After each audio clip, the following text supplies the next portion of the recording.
radio, and if you've tuned in the dial right, you'll hear God. If Mhm. you haven't, well, you're gonna hear all kind of static Right, and yeah, nonsense coming in. You're gonna pick yeah. up waves from way off, and it ain't gonna be the right ones. And I've So heard pastors that have said, you get to the point where you're studying for the message on Sunday instead of studying for yeah. yourself to be fed, Mhm. and that's a dangerous place to be too.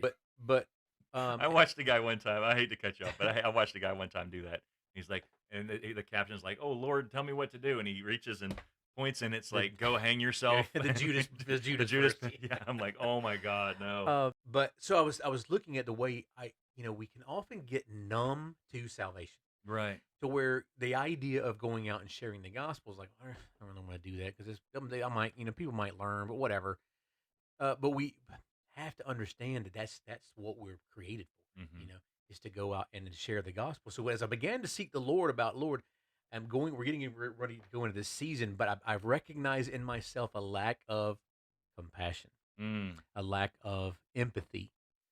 So I began to ask, Lord, where would you have me seek to make me more compassionate, more willing to shed a tear for a lost brother? And of course, as I'm praying this, the words, the wailing prophet, the weeping Ooh, prophet. yeah. We.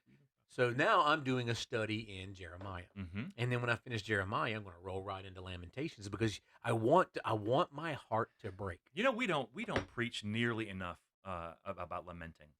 Mhm. There's a whole book of Lamentations Right. that's all the people are doing is just wailing, and there's a reason for that, Right. and we skip right over it.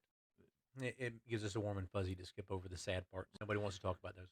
But Well, I've heard over time that sometimes if you go to seminary and you come out still believing, you weren't paying attention.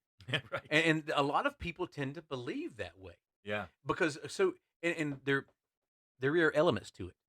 And I know that there's some dangers to it, but dangers to the way it's done sometimes. But oftentimes, what seminary does is presents you with the most common doubts, hmm hmm and it forces you to you have to face face them, yeah, those doubts. yeah, Because you're going when you get to that point, you're sitting in that chair, and people come to talk to you about their faith.